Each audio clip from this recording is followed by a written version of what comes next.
जंगल में जा रहे थे। त्रेता युग में ही भोले बाबा राम कथा सुनने के लिए कुंभज ऋषि के पास आए थे। ये बात उस समय की जिस समय जानकी जी का हरण भी हो चुका था। जंगल में राम जी भटक रहे थे, जानकी को ढूंढ रहे थे। ये बात उसी समय की जिस समय भोले बाबा कथा सुनने के लिए आए थे। तही अवसर भंजन महिभारा, उसी समय संसार के पाप को हरने के लिए, राक्षसों को मारने के लिए राम जी का प्रादुर्भाव हुआ था। हरि रघुवंश लीने अवतारा, उसी समय श्री राम जी रघुवंश में अवतार लिए थे। पिता बचन तज राज उदासी, दंडक वन विचरत अविनाशी। भोले बाबा जी अपने राम जी अपने पिता के कहने पर जंगल में आए थे और ये बात भोले बाबा सोच रहे थे कि काश राम जी मुझे मिल जाए। हृदय विचारत जात हर के ही विधि दर्शन होहि, गुप्त रूप अवतरियु प्रभु गए जाने सबको। भोले बाबा जी राम जी गुप्त रूप में अवतरे हैं, अवतार लिए हैं राम नारायण, लेकिन किसी को भी पता नहीं कि ये नारायण है या इंसान है। भोले बाबा विचार करते जा रहे थे काश मुझे राम जी के दर्शन जंगल में हो जाते तो कितना बढ़िया रहता। उसी समय शंभु समय ते ही राम ही देखा, शंभु समय ते ही राम ही देखा, उपजा अतिया हर सुविसेखा, उपजा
देख लिया। और जैसे राघव जी को देखा महाराज, कहा जाता है बार बार भोले बाबा खुद को रोक रहे हैं कि मैं जयकार ना लगाऊं ना लगाऊं। गुप्त रूप अवतार लिया है राम जी ने, मैं जनानी ना करूं चिन्हारी ना करूं, ये सती जान जाएंगे, फिर भी खुद को नहीं रोक पाए।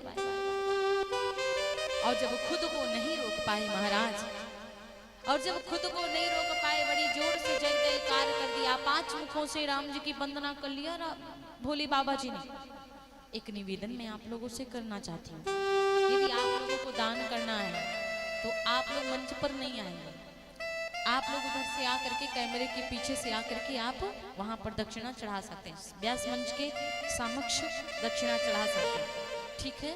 बोले व्यास भगवान की जय हो। तो महाराज भोले बाबा जी अपने 5 मुखों से वंदना करी राम जी की, और जब 5 मुखों से वंदना करी, सती मैया ने देखा मेरे पति को क्या हो गया, मेरे पति तो ऐसे बावरे हो रहे मानो कि यही भगवान है। अरे मेरे भोलेनाथ जी की वंदना तो दुनिया कर रही है, मेरे भोलेनाथ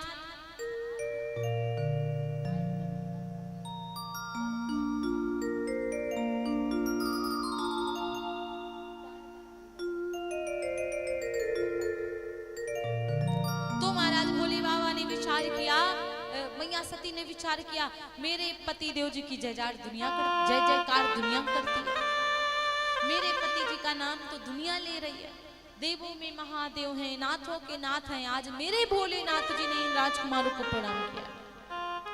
आखिर सती मैया को इतना संदेह प्रकट हो गया, इतना शंका बैठ गई कि राजकुमारों को प्रणाम कर।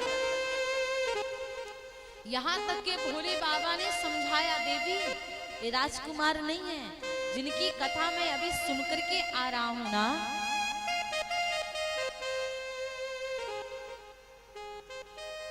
जिनकी कथा मैं अभी सुन करके आ रहा हूँ देवी, आपने भी वो कथा सुनी है। ये वही राम जी हैं, इन्हीं की तो कथा हम लोग सुन करके आए। तिन्ह नृप सुत कीन प्रणामा, कही सच्चिदानंद परिधामा। मैया सती विचार करें, ये नृप सुत ही यानी कि नृप राजा के बेटों को प्रणाम किया। तब नारायण जी के बारे में भोले बाबा जी ने समझाया, विष्णु जो सुर हित नर तनधारी हुई खोज सो की यज्ञ इव नारी। अरे ये विष्णु भगवान है, ये कोई साधारण नहीं है, ये नारायण का अवतार मनुष्य रूप में लेकर के आए हैं। नारायण जी मनुष्य रूप में अवतार लेकर के आए हैं, इसलिए इनको प्रणाम करो। मैया ने प्रणाम नहीं किया, मैया ने प्रणाम नहीं किया, नहीं झुकी माता। लेकिन माता के मन में शंका इतनी बैठ गई, इतनी बैठ गई, अस संशय मन भय अपारा। इतना संदेह कि होई न हृदय प्रबोध प्रचारा। इतना संदेह बैठ गया कि मतलब दिमाग काम नहीं कर रहा है सती मैया का। जब प्रकट न कहो भवानी, माता ने प्रकट होकर के कहा नहीं कुछ भी भोले बाबा जी से, लेकिन भोले बाबा सब जान गए। हर अंतर जामी सब जानी, भोले बाबा सती जी के मन की बात सब जान गए कि इनको संदेह बैठ गया। फिर भी समझाया, जासु कथा कुंभज ऋषि गाई, भगति जासु मैं मुनि सुनाई। सोई मम इष्ट देव रघुबीरा, सेवत जाहे सदा मुनि धीरा। ये मेरे रघुबीर हैं, इनकी पूजा हमेशा भक्त सब देवता करते, संत करते, मुनि करते, लोग लुगाई करते हैं, सब करते हैं, इनको प्रणाम करो। ये मेरे नारायण जी हैं। सती मैया के मन में शंका बैठ गया, नहीं उतरा। जब संदेह नहीं खत्म हो रहा है, देखिए आपको बुखार हो जाए, बीमारी लग जाए तो दवा से ठीक हो सकते हो, लेकिन शंका की बीमारी, प्रेम की बीमारी, ये दवा से ठीक नहीं होती महाराज। ये दो बीमारी ऐसी हैं जो आपको दवा ठीक नहीं कर सकती। भोले बाबा जी विचार करने लगे, देवी का शंका समाप्त नहीं कर सकते, इसलिए भोले बाबा जी ने कहा कि जो तुम्हारे मन अति संदेह हो, तो कीन जाए परे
कि जो तुम्हारे मन अति संदेह हो, तो कीन जाए परेशानी हो। आज भोले बाबा ने कहा, यदि तुम्हारे मन में भाई इतना संदेह तो जाओ परीक्षा लिया, नहीं रोकूंगा। और जैसे मैया ने एक बार सुना परीक्षा ले आओ, तुरंत चल दी मैया ने। भोले बाबा जी विचार करने लगे, होई है वही सो जो होई है सोई जो राम रचि राखा। वही होगा जो भगवान रच करके रखेंगे, और इनसे कौन तर्क करे, कौन बात बढ़ाए। इतना बोले भोलेनाथ, सोच करके करे ही विचार करूं का भाई। सती जी वहां विचार करें क्या करूं, कैसे परीक्षा लूं। और इधर भोले बाबा अस कही जपन लगे हरि नाम। इधर भोलेनाथ जी इतना कह करके नाम भगवान का जाप करने लगे। इधर माता सती विचार कर रही, पुनि पुनि हृदय विचार करी, धरी सीता का रूप। विचार कर रही थी कैसे परीक्षा लूं। अब उन्होंने विचार किया कि राम जी की जानकी जी का हरण हो चुका है, क्यों ना मैं सीता ही बन जाऊं। अगर अच्छे सच्चे भगवान होंगे तो मुझे पहचान जाएंगे, और अगर ये भगवान असली नहीं होंगे, अगर कोई साधारण पुरुष होंगे तो मेरा हाथ पकड़ेंगे, कहेंगे अरे जानकी कहाँ चली गई थी, चलो मेरे संग में, तुमको कितनी देर से ढूंढ रहा हूँ। यही विचार करके मैया सती जी ने क्या किया, सीता जी का रूप बनाया। आइए मैं आप सब लोगों को बड़े सुंदर आधा तर्ज में थोड़ी सी कथा सुनाती। लगी घूमने दंडक वन में, सीता जी का भेष बनाए आगे चलने लगी है फौरन। सुनियो भगतो ध्यान लगाए, सब रहस्य प्रभु समझ गए हैं। लेकिन लक्ष्मण गए चकराए, लगे सोचने अपने मन में। आवे बात समझ में ना आए, रावण हरण किया माता का। कैसे गई यहाँ पर आए, रावण हरण किया माता का।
रामचंद्र भगवान की जय हो।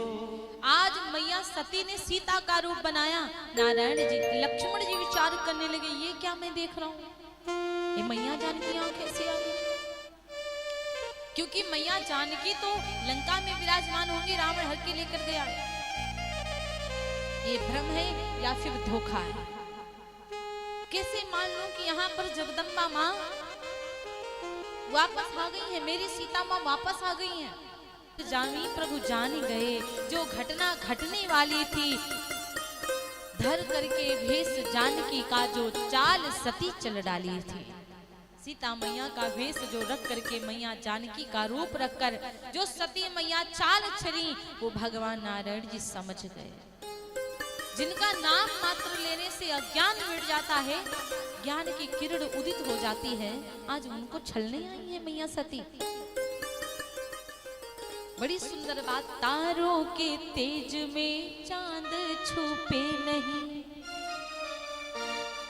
तारों के तेज में चांद छुपे नहीं, सूर्य छुपे नहीं बादल के छाए।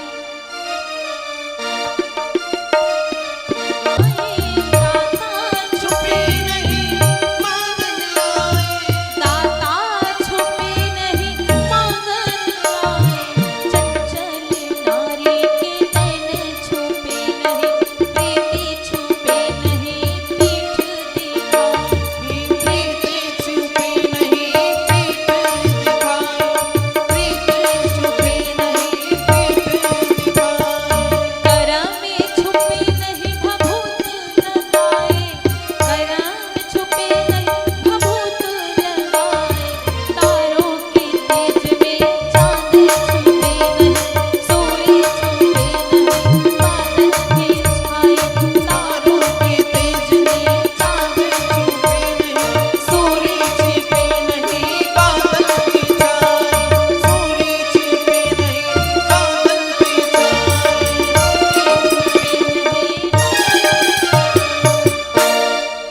महाराज बड़ी देखिए सुंदर बात। चांद तारों के तेज में चांद छुपे नहीं। बड़े तारे हैं लेकिन उनके तेज में क्या चांद छुपता है?